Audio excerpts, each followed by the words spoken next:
Bismillahirrahmanirrahim. Assalamualaikum warahmatullahi wabarakatuh. Alhamdulillah, teman-teman, Bapak, Ibu, saudara-saudari, mahasiswa. Eh, Pertemuan kali ini adalah pertemuan kedua di mata kuliah Matematika Ekonomi dan Bisnis. Bagaimana minggu lalu kita sudah mempelajari tentang pertemuan pertama ya tepatnya yaitu berjudul atau materi itu berjudul sifat-sifat matematika ekonomi dan bisnis. Nah, kemarin kita sudah memahami bagaimana sifat-sifat matematika, ada matematika murni, gitu ya, matematika ekonomi, kemudian ada statistik, matematika, ekonometrik, dan seterusnya. Pada pertemuan kali ini, sekitar 1 jam setengah ke depan, kita akan mempelajari, gitu ya, mempelajari tentang matematika ekonomi dan bisnis, ya, yang lebih kepada mengenal konsep dasar daripada matematika ekonomi dan bisnis. Nah, ini akan kita mulai di pertemuan kedua, ya, yaitu yang berjudul ya konsep dasar matematika ekonomi dan bisnis. Baik, kita mulai dengan mengucapkan lafaz basmalah. Bismillahirrahmanirrahim. Saya izin share screen.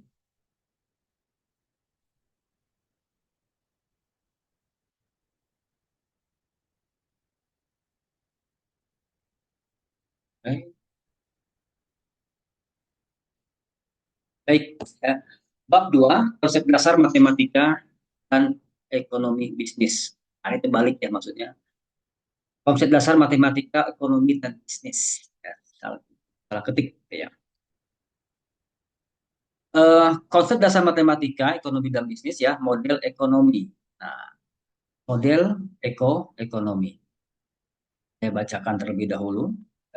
Model ekonomi adalah upaya untuk ya penyederhanaan hubungan antara variabel-variabel ya, ekonomi yang terdapat dalam dunia nyata, ya, dalam suatu perekonomian. Nah, tadi ya, model-model ekonomi ini adalah menyediakan variabel. Ya, ingat kata-kata variabel ini. Kalau kemarin kita mengambil contoh, variabelnya adalah variabel permintaan, ya, hukum permintaan dan variabel hukum penawaran. Nah, hukum permintaan apa saja variabelnya? Itu ada harga barang itu sendiri, kemudian jumlah barang yang diminta. Ya, jumlah barang diminta itu variabelnya adalah eh, Q atau quantity, simbolnya huruf Q. Sementara kalau harga barang yang diminta simbolnya adalah P atau price. Atau price atau harga daripada barang. Bapak, Ibu, saudara-saudari sekalian, ya, ternyata variabel-variabel ekonomi itu banyak sekali begitu ya, dalam kehidupan dunia nyata. Nah, model ekonomi ini ia akan menyederhanakan hubungan antara variabel-variabel tersebut, ya. Kalau kita mau menerawang lebih jauh lagi, begitu banyaknya variabel-variabel yang terdapat di kegiatan perekonomian.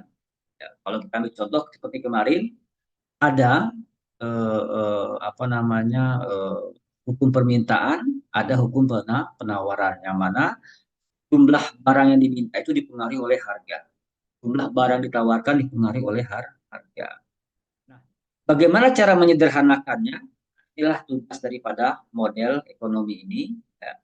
Kalau kita misalkan ambil contoh hukum permintaan, hukum permintaan menyatakan kalau harga ya, mengalami kenaikan, maka jumlah barang yang diminta akan mengalami penurunan. Kalau harganya turun, jumlah barang yang diminta akan mengalami kenaikan, gitu ya. Nah, ini bertolak belakang. Perhatikan kalimat yang saya sebutkan. Apabila harga mengalami kenaikan, maka jumlah barang yang diminta mengalami penurunan. Perhatikan berapa kosakata itu yang saya sebutkan tadi.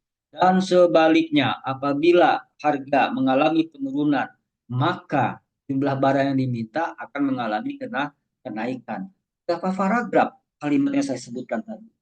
Mungkin ada 4 baris, 5 baris kalau kita tulis tangan gitu ya. Atau kalau kita tulis di Microsoft Word. Nah, model ekonomi ini dia menyederhanakan kalimat sepanjang itu atau kalimat kualitatif itu menjadi sebuah model, ya model matematika, gitu ya. Oleh model ekonomi ini, ya cukup dia menyederhanakan harga itu menjadi huruf P, harga itu menjadi huruf P, kemudian barang yang diminta itu menjadi huruf Q, sehingga ya Q sama dengan P, gitu ya. Atau Q sama dengan ya fungsi P. Artinya Q itu dipengaruhi oleh P atau jumlah barang yang diminta itu dipengaruhi dengan huruf P. Nah, kita mau lihat seperti ini. Ya, misalkan,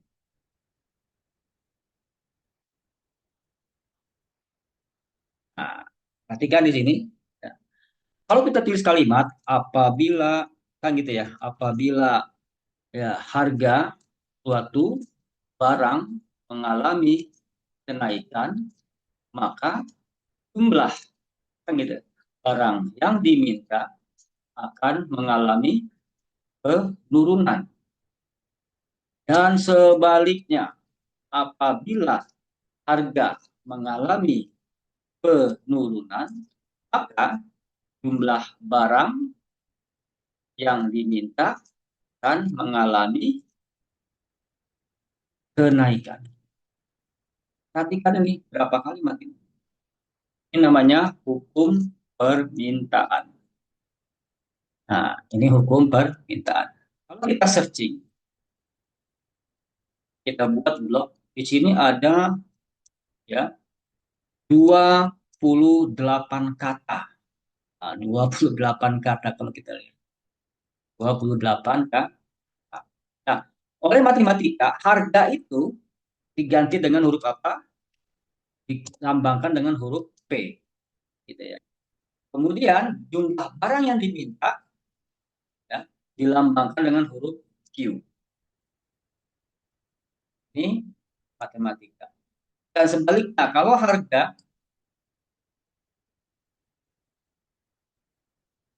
maka jumlah barang yang diminta itu akan mengalami kenaikan.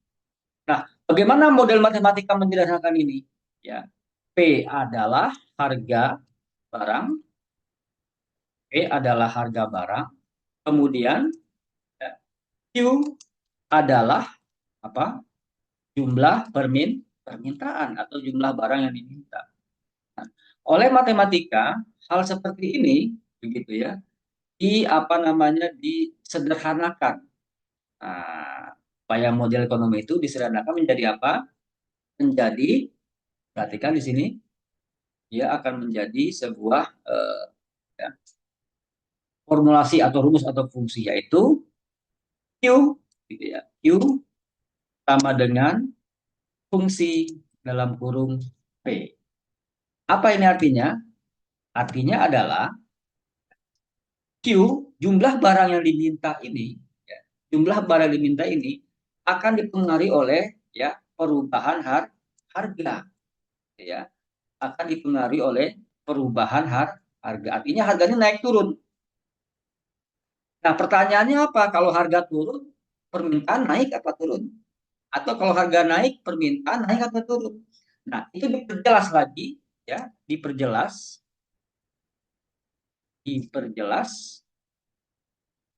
modelnya menjadi apa? Menjadi Q A gitu ya, minus B. Nah, gitu ya. Jadi Q, jumlah barang yang diminta itu ya akan dipengaruhi oleh harga. Nah, tanda min B ini apa? Min B ini artinya adalah kalau harga naik, permintaan turun, bertolak belakang. Sebaliknya, kalau harga turun, permintaan naiknya tidak searah. Nah, tidak searah itu ya dilambangkan dengan tanda minus. Nah, nilai B apa nilai B-nya? Ini nilai seberapa besar ya pengaruh P terhadap Q-nya atau biasa disebut sebagai nilai koefisien dengan ini ya diperjelas dengan Q sama dengan BP. Anda bayangkan kalimat sepanjang ini, ya, kalimat sepanjang ini, yang merah ini cukup di, ya, singkat dengan apa namanya, model seperti ini.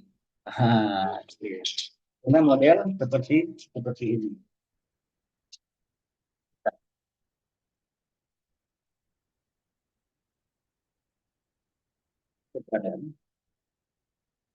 Oke. Nah, dengan demikian ini akan menjadi apa namanya, penyederhanaan yang sangat sempurna kalau menurut saya. Kenapa? Kalimat sepanjang ini begitu ya. Ini cukup disingkat, ya, dengan Q sama dengan fungsi V atau diperjelas lagi dengan Q sama dengan A min B P. Gitu ya. A min B P. Nah, ini akan menjadi sangat efektif. Nah, itu kurang lebih model ekonomi yang bisa kita pelajari, ketahui terhadap matematika ekonomi dan baik. Kita lanjut ke berikut.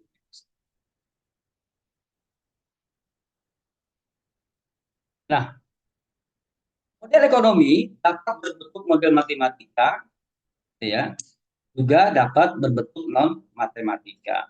Matematika itu apa? Yang seperti tadi ya, Q sama dengan A min BP gitu ya, dan seterusnya.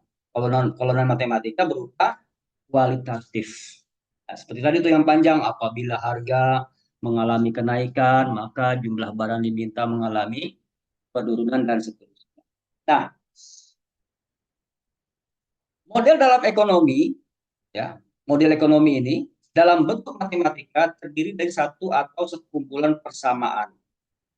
Persamaan yang terdiri dari apa? Yang terdiri dari variabel, ya, konstanta, koefisien, dan atau parameter. Nah, mohon diingat kalimat ini gitu ya. Variabel, konstanta, koefisien, dan parameter. Nah, kita lanjutkan saja di bawah. Model ekonomi, ya, model ekonomi, apa namanya, matematika secara umum yang digunakan adalah variabel, konstanta, koefisien, parameter, persamaan, pertidaksamaan, bilangan nyata, gitu ya. Konsep dan teori himpunan, relasi fungsi, aturan-aturan pemangkatan, pemaktoran, pecahan, desimal, persentase, dan lain-lain. Nah, ini kiranya secara umum model ekonomi yang sering ya dipakai, ya, terkait dengan ilmuwan matematika. Jadi model ekonomi matematika secara umum ini seperti yang kita ketahui sebelumnya ketika kita mempelajari apa namanya matematika. Nah, dalam mata kuliah matematika ekonomi nanti kita banyak ketemu nih, ya, ketemu variabel, ya, ini variabel, ketemu konstanta, ketemu koefisien, ketemu parameter, persamaan, pertidaksamaan, sistem bilangan nyata, teori himpunan, gitu ya, relasi fungsi, ya, aturan-aturan pemangkatan, ya, kemudian pemaktoran, pecahan, desimal, dan seterusnya. Namun seperti tadi saya sampaikan bahwasanya perhatikan kata-kata variabel, konstanta, koefisien, dan parameter. Oke, nah ini dia variabel, konstanta, koefisien, dan parameter. Oke, variabel adalah sesuatu yang nilainya dapat berubah-ubah, ya, dalam suatu masalah tertentu. Ya, variabel dalam matematika murni sering dilambangkan dengan huruf terakhir, abjad, ya. Sedangkan variabel dalam matematika ekonomi dan bisnis biasa digunakan huruf P artinya price atau harga, huruf Q yang maksudnya adalah quantity artinya kuantitas jumlah barang, ya. Huruf C gitu ya, artinya cost gitu ya, singkatan dari cost yang artinya biaya. Huruf R singkatan dari revenue yang artinya penerimaan, ya. Kemudian investment, huruf I, ya, singkatan dari huruf I yang artinya adalah investasi. Interest rate gitu, interest rate yang artinya adalah suku bunga, dan lain-lain. Banyak gitu ya, ada ribuan, ratusan atau bahkan jutaan mungkin ya variabel-variabel di dalam kegiatan perekonomian. Contohnya lagi misalkan ada pajak ya. Pajak itu huruf T, tax gitu ya. Ada konsumsi, consumption, huruf C ya. Variabel juga. Ada saving ya, tabungan, huruf S ya, huruf S. Ada Y itu yield ya atau pendapatan. Ada lagi apa namanya subsidi atau transfer payment ya itu apa namanya huruf R kecil gitu ya. Ada lagi ekspor, ada ekspor itu huruf X ya, ya simbolnya huruf X. Ada impor gitu ya, impor itu simbolnya huruf M gitu ya. Macam-macam ya. Itu adalah beberapa apa namanya variabel-variabel yang biasa digunakan dalam matematika ekonomi atau ilmu ekonomi ya. Ini katakan ada lain lain lain. Oke. Nah, sekarang ya konstanta. Apa itu konstanta? Ya, suatu bilangan nyata atau tunggal yang nilainya tidak berubah-ubah dalam suatu masalah tertentu. Jika angka konstanta, gitu ya, jika angka konstanta digabung dengan variabel, maka angka konstanta tersebut disebut sebagai nilai koefisien, yaitu ya angka pengkali konstanta terhadap variabel ya. Kemudian contohnya misalkan angka konstannya 5. Ini 5 nih. 5 karena dia ada variabel ya dikawinkan dengan variabel diikat dengan variabel menjadi 5R. Jadi kalau dia 5 saja itu angka konstan. Tapi kalau dia dikaitkan dengan variabel R misalkan gitu ya. 5R maka dia menjadi koefisien ya. Kemudian juga P ya. Kalau maaf kalau dia 4 misalkan. Kalau 4 saja itu namanya nilai konstanta. Ya. Tapi kalau dia diikat dengan P, berarti 4 dikali P atau 4P. Maka dia menjadi sebuah koefisien. Ya. Atau bilang desimal juga bisa. 0,3. Kalau hanya 0,3 saja, itu adalah nilai konstan. Ya, atau nilai konstanta. Tapi kalau kita kaitkan dengan huruf C, ya, dia akan menjadi, apa namanya, menjadi koefisien. Ya. Dia akan menjadi koefisien. Nah, ini 0,3, 4, dan 5R ini adalah bentuk-bentuk koefisien. Pak, gimana kalau minus? Minus juga bisa. Ya, minus 5 misalkan. Ya, minus 5 kalau dia minus 5 saja, itu nilai konstanta. Kalau minus 5R, ya koefisien. Ya, menjadi koefisien. Ya. Kalau minus 4, ya dia kalau nilai koefisien. Koefisiennya minus 4. Ya. Nah, minus 4 dia adalah nilai konstanta. Konstantanya minus 4. Tapi kalau digabung dengan huruf apa namanya huruf ini huruf P dia menjadi apa namanya koefisien ya, walaupun minus minus 4P berarti koefisiennya adalah minus 4P. Minus 0,3 C. Nah, berarti koefisiennya adalah minus 0,33 C. Itu ya, Bapak Ibu terkait dengan nilai konstanta yang dia akan berubah menjadi koefisien. Dia akan berubah menjadi koefisien kalau ya, ada variabel yang apa namanya mengikatnya, gabung dengan variabel. Ada kalanya nilai konstanta belum ditentukan nilainya yang masih bersifat variabel atau berubah. Nilai konstanta tersebut disebut sebagai konstanta parameter. Ya. Nah, parameter adalah suatu nilai tertentu dalam masalah tertentu dan mungkin akan menjadi nilai yang lain pada suatu masalah yang lainnya. Nah, parameter ini biasa dilambangkan dengan huruf awal pada abjad Yunani maupun abjad bahasa Arab. Seperti ini ya. Ini seperti ini A, lambda mungkin ya, B, beta, X dan lain-lain atau A, B, C ya. Atau A, B, C. Nah, kayak tadi tuh ya A sama dengan Y sama dengan Q sama dengan A min B, P gitu ya. A dan B itu adalah parameter konstanta. Parameter konstan.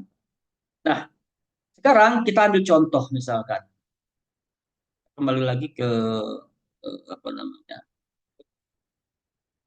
Nah, misalkan ya, variabel model ekonomi, misalkan tentang permintaan dan penawaran. Permintaan itu Q sama dengan misalkan ya A ini kenapa diamin? Karena bertolak belakang, sama ingat ya. Karena bertolak belakang. Nah, ini hukum permintaan. Ya. Ini fungsi permintaan, gitu ya. Ini fungsi permintaan ini. Ya. Nah, fungsi penawaran atau model ekonomi penawaran seperti apa dia? Sama juga. Bedanya apa? Bedanya dia, nah ini dia. Bedanya dia bernilai positif. Nah, kenapa positif? Karena hukum dari penawaran adalah kalau harganya naik, kalau P naik, maka maka barang yang ditawarkan juga akan naik. Ini sebenarnya plus, adanya plus.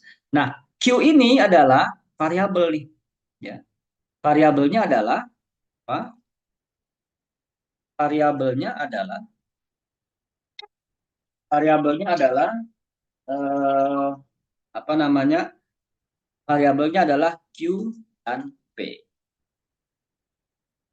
Konstantanya, gitu ya. Konstantanya adalah, gitu ya. Kemudian koefisiennya adalah min B, min B, P. Kenapa dia? Karena dia apa namanya digabung. Nah, kalau nggak digabung berarti konstantanya adalah A dan min B. Nilai parameternya adalah nilai parameternya adalah P, gitu ya. Sama juga dengan yang di bawah. Ya. Berarti ya variabelnya adalah Q, jumlah barang yang diminta dengan harga, dengan harga. A-nya adalah konstanta, min B-nya adalah konstanta juga karena belum digabung dengan huruf P. Gitu ya. Koefisiennya ketika min B ini dikali dengan P itu menjadi sebuah koefisien. Dia menjadi sebuah koefisien. Contoh, ya, contoh misalkan, contoh, ya, contoh Q sama dengan 150 gitu ya, min gitu ya, min 2P gitu ya. Nah, ini 150 ini adalah nilai konstan. Artinya apa? P P ini kalau nol, kalau tidak ada harga, jumlah barang yang diminta itu 105, nilai konstan. Q-nya 150. Kemudian min 2 ini adalah apa? Min 2 ini adalah koefisien. Dan min 2 ini adalah B-nya tadi. Nilainya jika dia dikali dengan P, dia akan menjadi koefisien. Parameternya B. Ya. Nah, huruf jadi kadang C, kadang B, macam-macam. Ya, ini diambil B karena memang ya, umumnya dipakai huruf B sebagai nilai parameter yang menjadi koefisien di persamaan. Nah, itu dia ya. Tahu contoh lain lagi misalkan QD, bisa juga bisa ya. QD adalah apa? QD quantity of demand. Quantity of demand, jumlah barang yang diminta. Nanti soalnya ada juga yang penawaran, ya. Namanya apa? Namanya QS. Apa itu QS? Quantity of supply. Quantity of supply.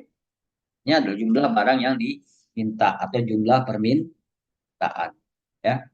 Nah, ini contoh apa namanya model. Contoh modelnya misalkan 100 Q sama dengan 150 min 2P. Yang mana Q dan P adalah variabelnya, gitu ya. A dan B adalah apa namanya konstantanya. Ketika min B ini digabung dengan huruf P menjadi koefisien dan nilai parameternya adalah P. P ini adalah sebuah angka yang menggambarkan ya betapa P itu mempengaruhi terhadap Q. Itu sejauh mana derajat perubahan P terhadap Q. Itu dinilai dengan para parameter. Nah, begitu juga dengan fungsi penawaran sama. Ya, fungsi penawaran sama juga dia itu. Cuma bedanya dia plus. Kenapa dia plus? Ya, karena ketika harga naik, gitu ya, maka penawaran juga naik. Nah, kalau di permintaan posisikan diri kita sebagai pembeli. Kita pembeli tentu saja kan ingin harga murah, gitu ya. Harga murah maka daya beli kita naik. Yang tadinya beli 10 bisa jadi 12 karena harga murah kan. Kayak harga naik, harga turun ya murah, maka permintaan nah, kalau penawaran beda. Ya. Permintaan membuat daya beli kita meningkat kalau harganya turun. Ya, permintaan membuat daya beli kita menurun kalau harganya naik. Nah, itu kuncinya. Bagaimana dengan penawaran? Nah, penawaran posisikan diri kita sebagai penjual, produsen atau pedagang. Apa? Karena dia positif, ya. Hubungannya positif. Apabila harga naik, jumlah barang ditawarkan naik. Jadi makanya kan fungsinya positif di sini ya. Kita lihat ya plus gitu ya. Apabila harga naik, maka jumlah barang yang ditawarkan naik. Apabila harga turun, maka jumlah yang ditawarkan akan turun. Pak, logikanya gimana? Iya, karena pedagang cenderung kepingin harga barang itu dijual mahal, gitu ya. Kalau harga naik, dia tertarik untuk berdagang atau untuk menjual. Kenapa? Harganya bagus. Dia akan meraih keuntungan, gitu kan. Kalau dia jual dengan harga yang tinggi atau harganya lagi bagus, gitu ya, nggak jatuh, maka banyak orang nanti akan ikut menyediakan barang atau jasa tersebut ya seperti misalkan kasus apa namanya ketika batu akik gitu ya sedang bagus-bagusnya harga maksudnya sedang naik gitu ya orang akan pedagang nah, ikut ya berjualan yang jualan handphone dagang batu akik yang jualan sayur dagang batu akik ketika harganya ketika harga normal kembali. Nah, itu nanti dia apa namanya berkurang juga yang berjalan gitu ya. Tinggal pedagang-pedagang aslinya saja yang berjualan kalau harga naik. Nah, contoh yang lain apa? Ya, ada juga kejadian beberapa tahun lalu atau bahkan beberapa bulan lalu itu petani ya anjlok harganya. Ya. Petani itu panen tomat kemudian harganya anjlok. Berarti harga turun. Ya, harga tuh turun. Apa yang dilakukan oleh petani? Itu tomatnya dibuang ke tengah jalan. Ya. Tomatnya dibuang ke tengah jalan. Harga turun, penawaran turun. Ya. Bukan yang nggak jualan, tapi dibuang. Ya, harga mencapai kalau nggak salah Rp500 per kilo atau berapa. Sehingga nggak bisa menguntungkan karena harganya jatuh. Gitu ya. Harga jatuh sehingga tidak bisa dijual. Dijual ya percuma, rugi. Gitu ya. Rugi aja sekalian dibuang sama dia. Kemarin juga terakhir viral juga tuh tentang sayur, ya sayurnya dibuang-buang di tengah jalan karena harganya anjlok. Ya. Itu hukum penawaran. Kalau harga turun, jumlah yang berdagang juga turun, harga naik, jumlah yang berdagang juga naik. Tapi dengan syarat kateris paribus. Kondisi yang lain tidak berubah. Ini hanya faktor harga saja. Hanya faktor harga saja. Nah, Bapak Ibu, itu ilustrasi tentang model ekonomi di hukum permintaan, hukum penawaran. Lantas ada lagi nggak yang lain, Pak? Ada lagi yang lain. Banyak gitu ya. Ada misalkan fungsi biaya, fungsi biaya. Apa itu fungsi biaya? Ya total biaya adalah sama dengan fixed cost ditambah begitu ya. Variable cost gitu ya. Ini adalah fungsi lagi. Banyak macam dan seterusnya seperti itu ya. Ini fungsi biaya ya. Total cost ya, terdiri dari fixed cost dan variable cost. Itu banyak. Ada juga pendapatan nasional, gitu ya. Ada juga fungsi investasi, fungsi pajak, gitu ya, fungsi penerimaan, fungsi pengeluaran dan seterusnya. Banyak sekali itu tentang apa namanya tentang apa eh, model-model ekonomi ya, matematika ekonomi. Sekarang kita balik lagi ke sini ya, konstanta. Oke. Sekarang ada konsep dasar matematika terkait dengan persamaan dan ya pertidaksamaan, samaan dan pertidaksamaan. Pernyataan matematika yang mengandung elemen berupa term, ya, suku, faktor yang menjelaskan adanya bagian-bagian pernyataan tersebut. Ini mempunyai nilai positif dan negatif. Ya, misalkan ada pernyataan matematika misalkan ya 3 ya, 3x gitu ya. 3x YZ plus ya plus XY min 5XZ. Ini ngasal aja begitu ya, ada pernyataan matematika seperti ini. Nah, pernyataan matematika di atas ya adalah terdiri dari apa? Pertama dari bilangan. Bilangannya apa? 3 dan 5. Ini ya. Bilangannya adalah apa? Bilangannya adalah 3 dan 5. Bilangannya nih. Oke. Dan ini ya, 3 dan 5. Kemudian kedua adalah variabel. Mana variabelnya? Yang huruf-huruf yang ada di sini. Ya. Huruf-huruf yang ada di sini. Ya. X, Y, Z. Begitu. Kemudian yang ketiga adalah suku. Mana sukunya? Ini dia. Sukunya ada tiga. Satu, dua, tiga. Ya. Itu apa? 3XYZ, XY, dan min 5Z. Min 5XZ. Nah, faktornya apa faktor? Faktor semuanya nih. Ya. 3X, Y, Z, X, ya. Y, min 5, X, dan Z. Seperti itu. Oke, jadi ada bilangan, ada variabel, ada suku, dan ada faktor dalam sebuah pernyataan matematik. Nah, lambang tersebut, ya, variabel dan konstanta di atas itu sangat penting untuk membangun model matematika dan akan lebih berarti jika ditata sedemikian rupa menjadi persamaan atau pertidaksamaan.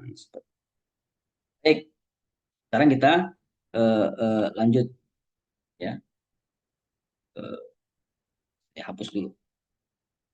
Oke, kita lanjut ke slide berikutnya.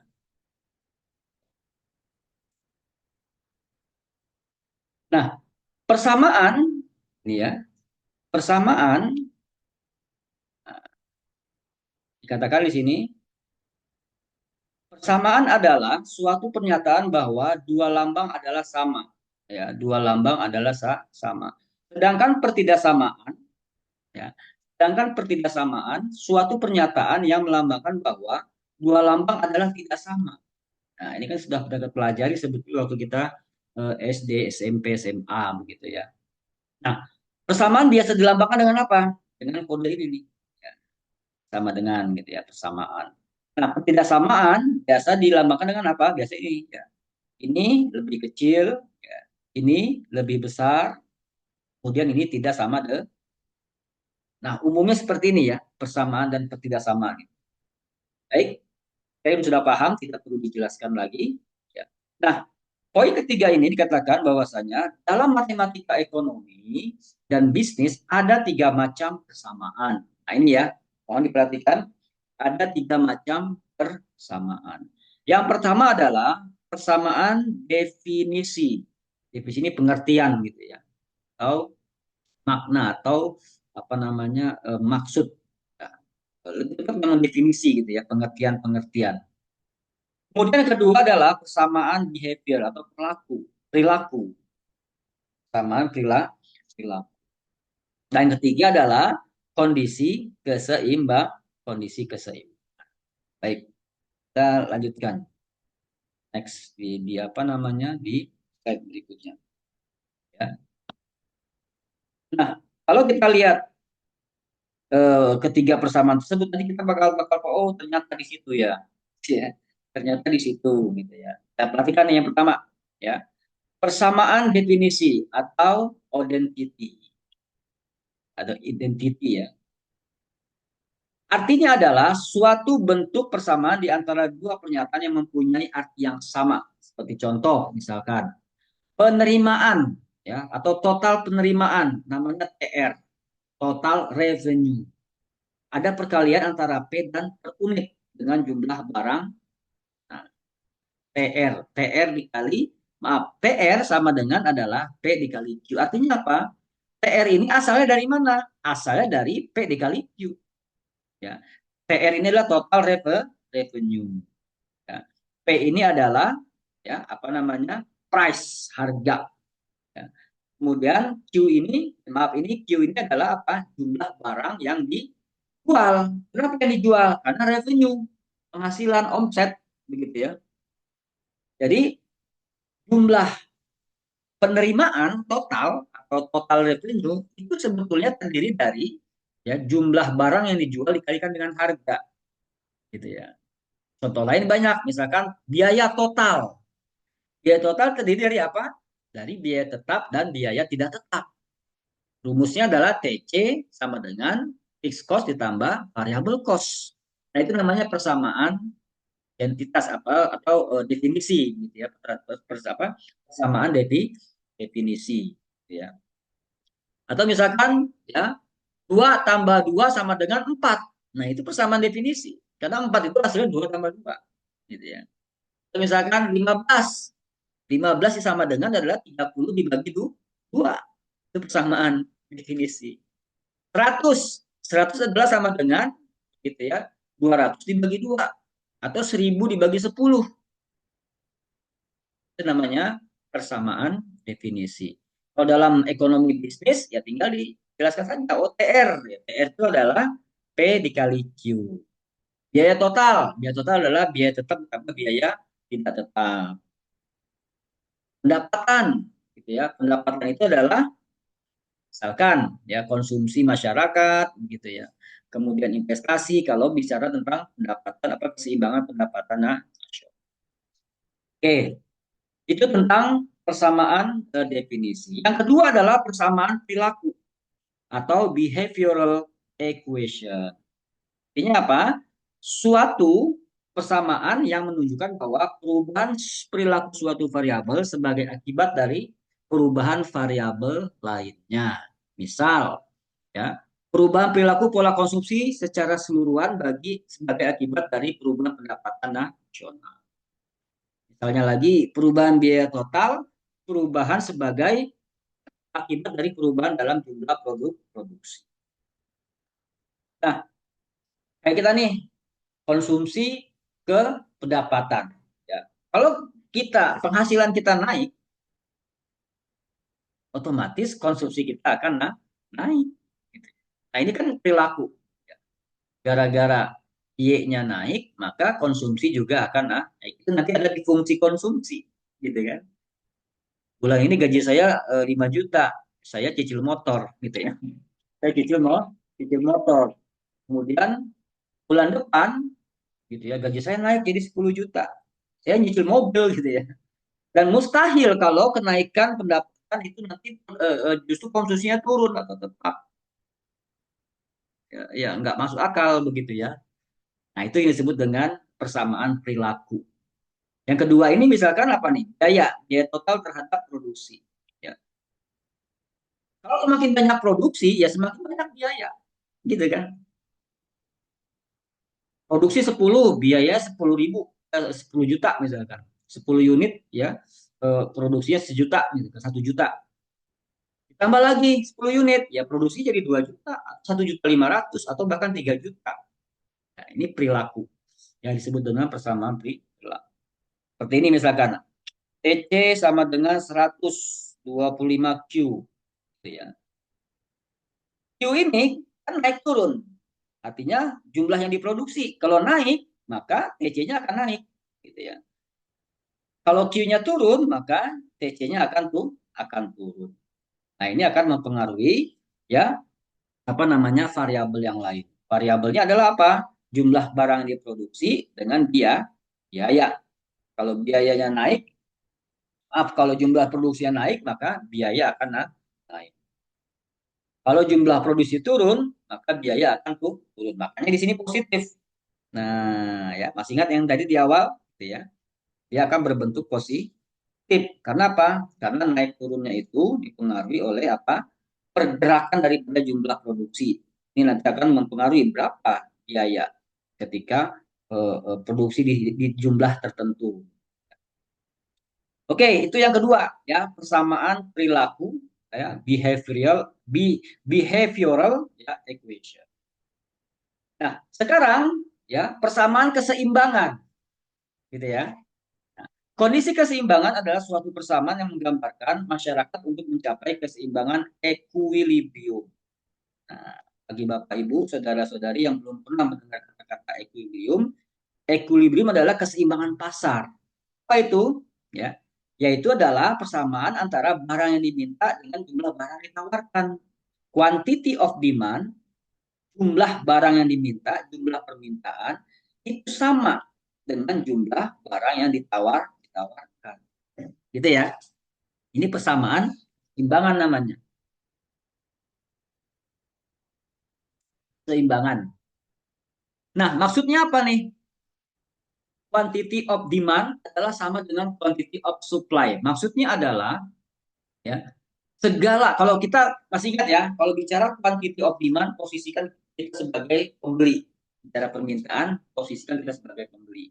Bicara penawaran atau QS quantity of supply bicarakan posisikan diri kita sebagai penjual, pedagang atau produsen.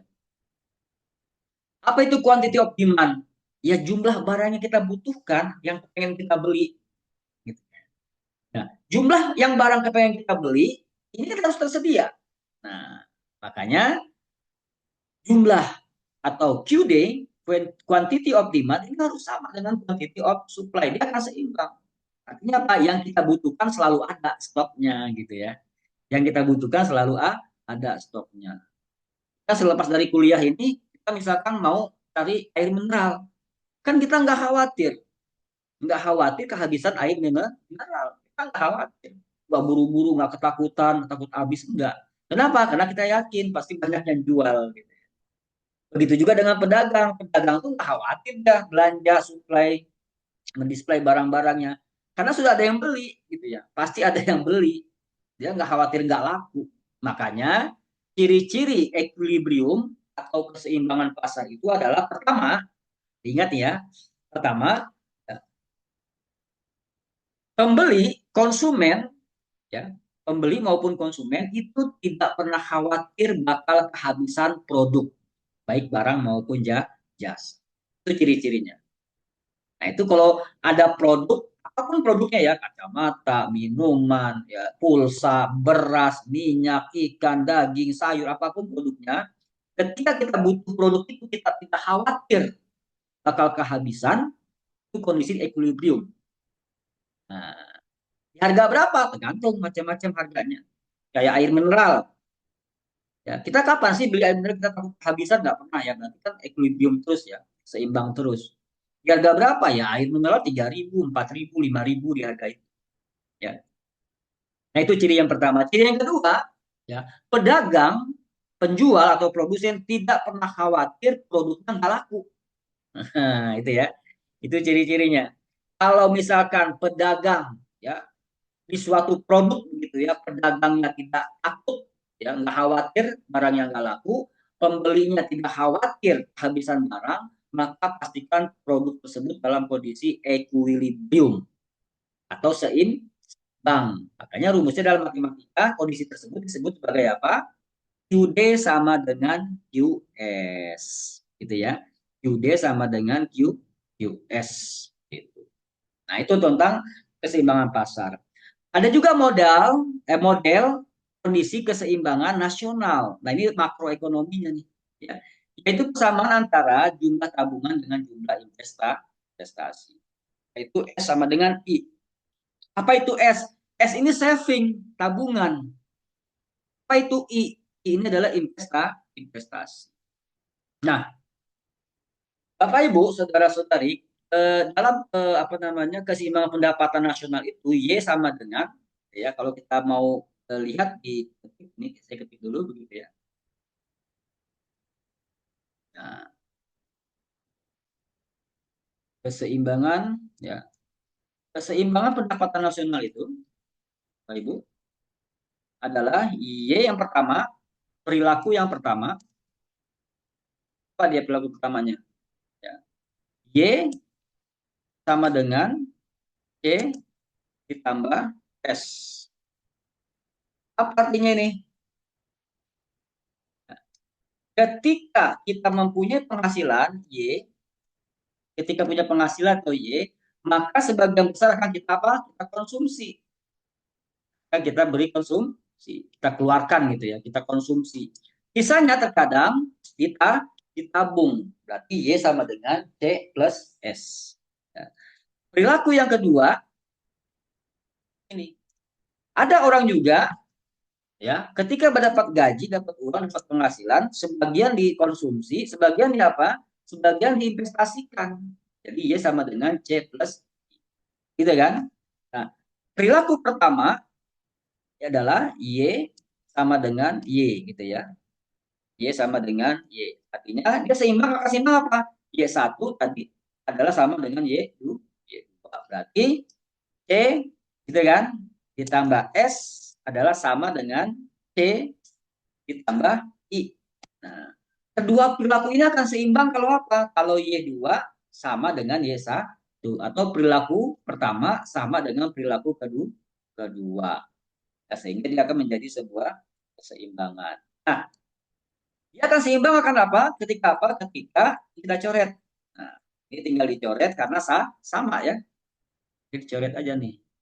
Karena sama. I C juga kita coret karena ada di dua sisi gitu ya. Karena ada di dua sisi. Ini tinggal huruf apa? Tinggal huruf S dan I. Nah, maka S dan I inilah dikatakan keseimbangan pendapatan nasional. Nah, maknanya apa? Maknanya uang itu kalau yang ditabung dengan yang diputer, investasi diputer ya, diinvestasikan kalau bahasa kita, bangun jembatan, bangun mall, bangun pasar, buka usaha segala macam sehingga uang itu bergerak ya, sehingga menimbulkan lapangan kerja, orang berpenghasilan, orang bisa beli konsumsi, orang macam-macam gitu ya. Itu namanya investasi. Sementara kalau yang S saving, uangnya taruh di bank ya. Ya kalanya kenapa uang taruh di bank? Karena banknya lebih besar memberikan bunga ketimbang kalau kita putar. Nah, itu kondisi di mana tingkat suku bunga rendah. Maaf, di mana tingkat suku bunga tinggi. Ya, orang lebih baik naruh di bank, ya taruh di bank dapat bunga, nggak usah risikonya kecil gitu ya. Nah, pemerintah berusaha semaksimal mungkin untuk menyamakan kondisi ini. Nah, uang yang ada di tabungan di bank minimal samalah dengan uang yang diputar yang ada di lapangan. Kalau itu tercapai, dia akan menjadi sebuah keseimbangan. Keseimbangan apa namanya? Keseimbangan pendapatan nasional. Nah, ini akan memberikan sebuah indikator ya, tentang bagaimana kondisi stabilitas ekonomi di makronya. Kalau tadi kan yang QD, QS itu adalah mikronya, di mana keseimbangan pasar itu terjadi. Nah, itulah kiranya apa namanya keseimbangan apa namanya kesamaan keseimbangan, begitu ya. Artinya apa? Artinya kondisi keseimbangan adalah suatu persamaan yang menggambarkan prasyarat untuk mencapai keseimbangan equilibrium. Contohnya ada dua. Ya. Pertama adalah keseimbangan pasar, ya. Yang kedua adalah keseimbangan pendapatan nasional. Nah, itulah konsep-konsep dasar ya matematika ekonomi dan bisnis pada slide ini ya. Jika ada pertanyaan ya silakan disampaikan sehingga nanti kita diskusikan. Demikian ya, kalau ada pertanyaan silakan ditanyakan. Demikian bila bisa bilhaq wasabikul khairat. Wassalamualaikum warahmatullahi wabarakatuh. Assalamualaikum. Selamat siang, selamat malam, dan selamat beraktivitas. Terima kasih.